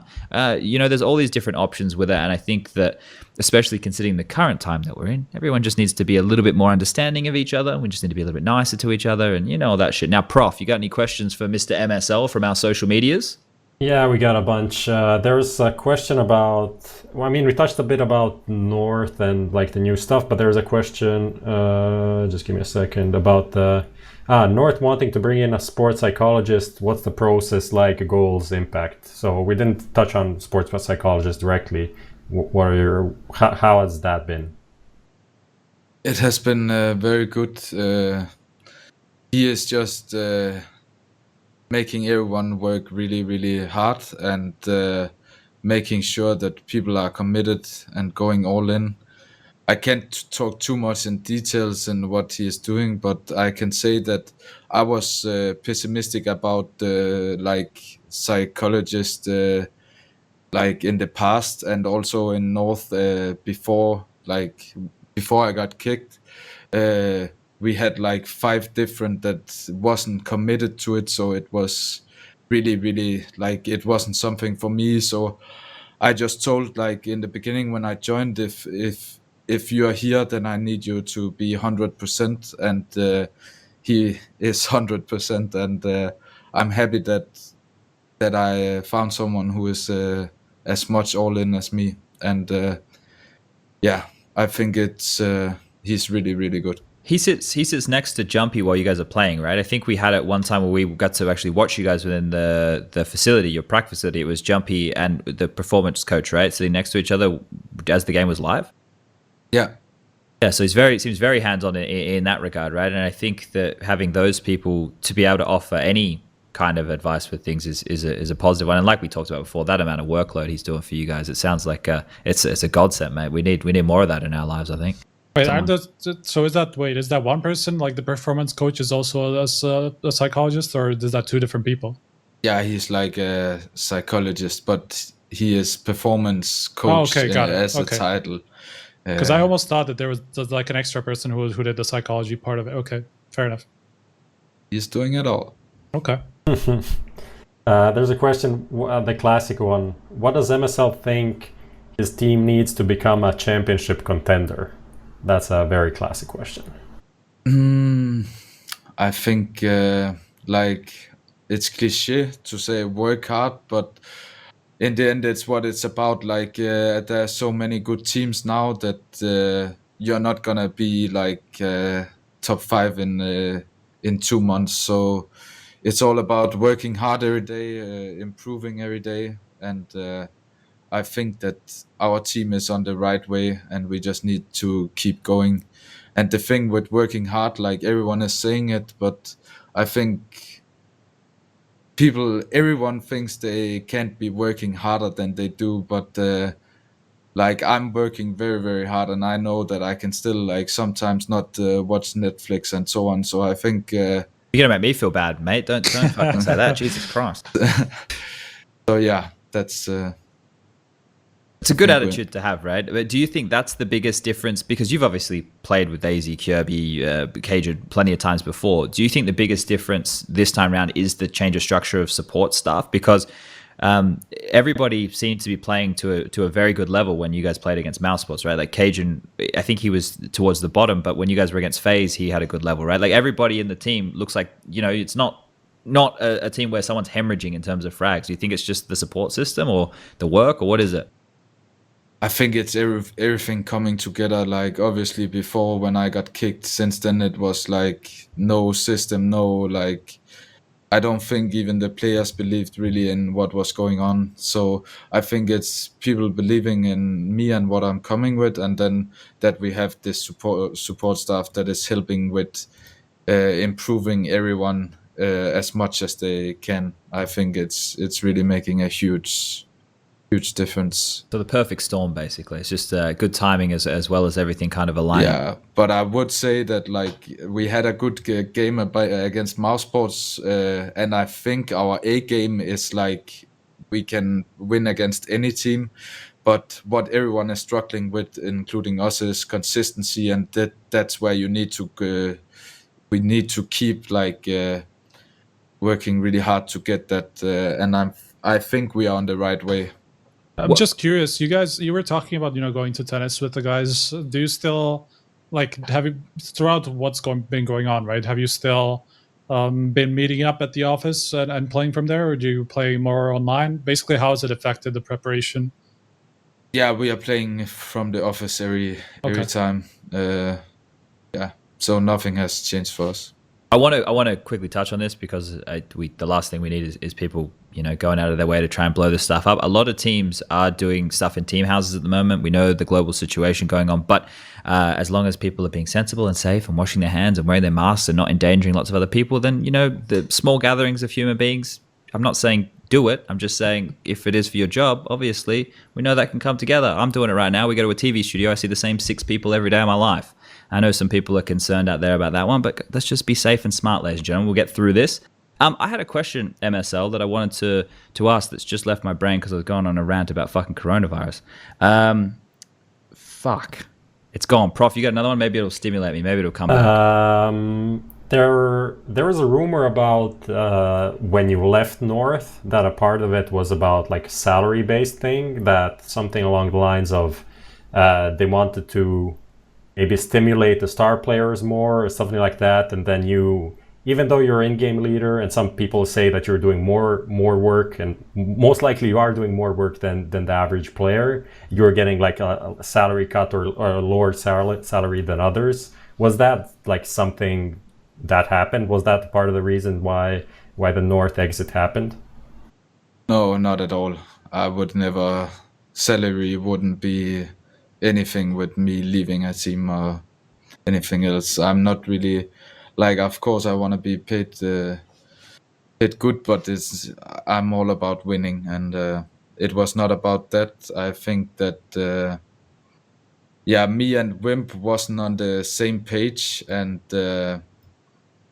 I made some stupid tweets that also didn't help. So yeah, like you used to have that kind of skill for finding the worst time to tweet about like things just in general, like complain about something at an event just after you lost to an underdog and stuff like that. Even though the tweet made sense and like maybe the critique of the event was fine, like most of the people just found it like, this is just an excuse for losing and stuff like that. I guess you learn from that, not really seeing those anymore. So the community really likes to bash on people when they think something is an excuse for losing, right? That's not a nice thing to have.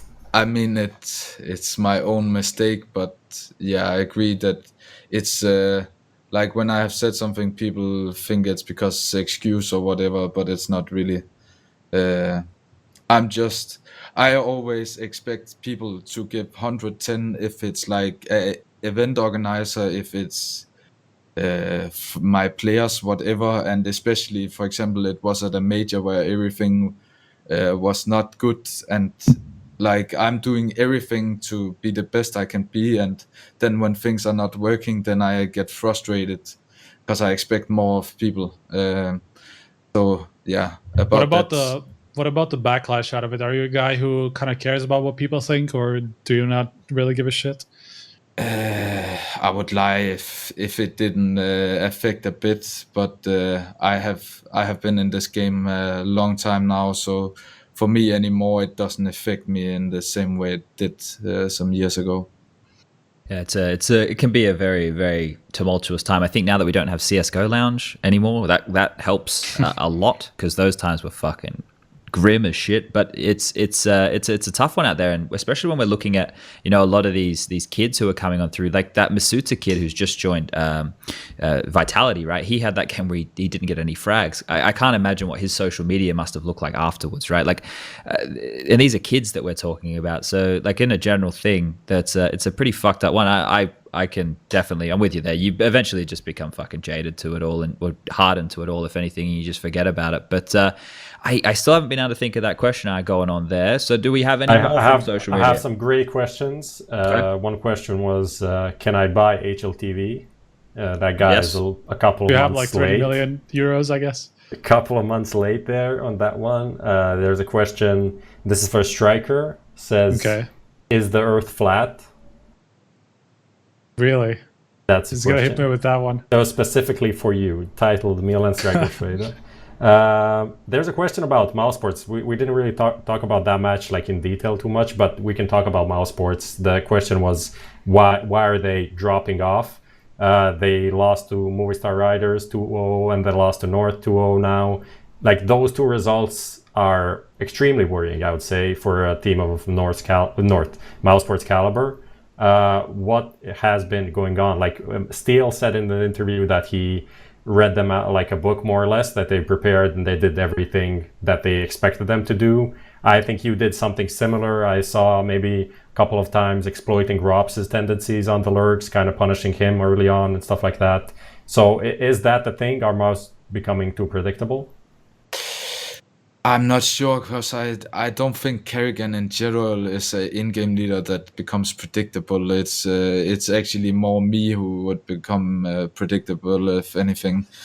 They are pretty, like, they have a lot of tactics, but I saw in the Movistar game that like they exploited a default on Inferno where Robs is doing a Molotov and still just go in the window and killed him like 4 or 5 times. So the thing is, like, that's a clear anti-strat, but then mouse should react on it after first time they die on it.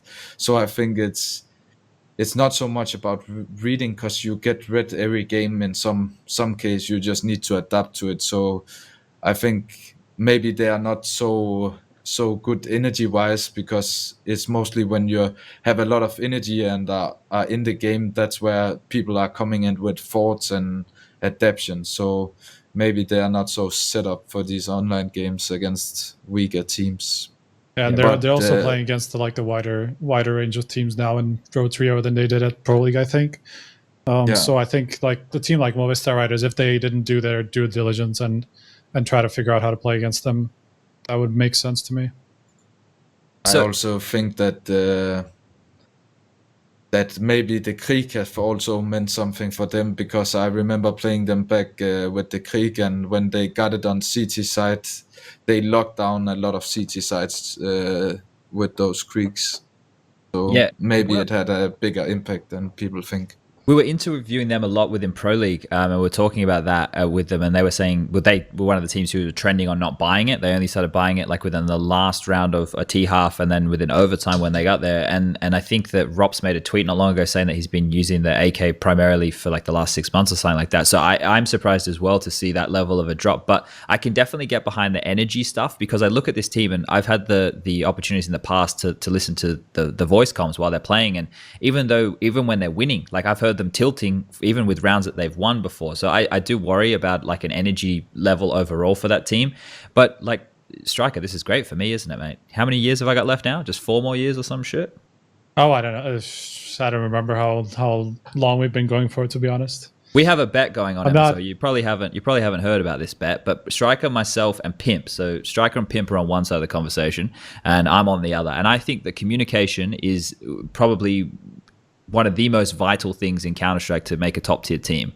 And I tried to challenge these guys to a bet. They weren't keen on it, so I had to adjust it to get them in here. So I said, what is it, Prof? Is it next 5 years? 5 years, an international team, like multicultural team, will not be top 3 for at least 6 months. So it's like a mousesports, for example, with all these different people speaking English as a second language coming together. I think that, as you mentioned with the details of Counter-Strike, I think details are lost because of the language barrier in high intensity matches. And I don't think consistency can come from that.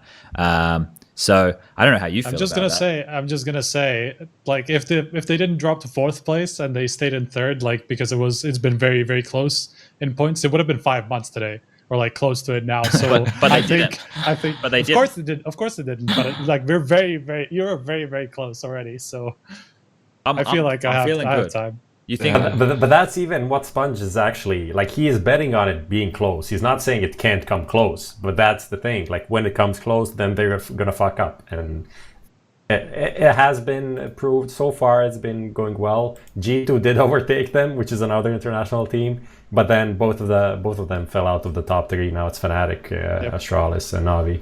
So I think that now I have also tried to be in the USA and tried English. And I think that right now everything is like you agree a lot of the things before the match and you can go into details before the match.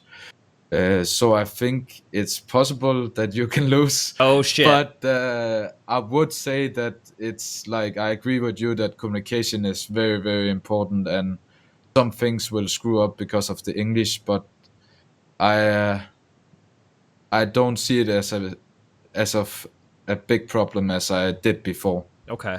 All right. I guess I'll have to wait and see right now. We've got a couple of Look, years this is all coming from a person who doesn't even speak a second language. So of course he's going to think there's going to be communication issues. I tried to learn German as a 28-year-old man, and I wasn't getting anywhere with that one. So, you know, I think I'm going to lose, but it makes it more fun. It makes watching the international teams a lot more fun for everybody at home right there. All right, boys and girls, ladies and gentlemen, it is about at that time. We've been going for 1 hour, 53 minutes and 14 seconds. So we're going to shut this one down. MSL, the floor is yours. Do you want to say anything? You can say anything at all. You can even say cunt. You know, we can say whatever we want here. I don't think I can say that. Okay, but, it's a tough one. Yeah, I just want to thank the fans that are sticking with us and showing us support. We have not a lot, but we are grateful for the ones we have. Perfect. All right, we'll leave it there. Thank you for tuning in, everybody. We'll be back with another episode. We don't have a date just yet, but it'll probably be next Monday. That's the only time that I have off, which means we probably will do another early one here.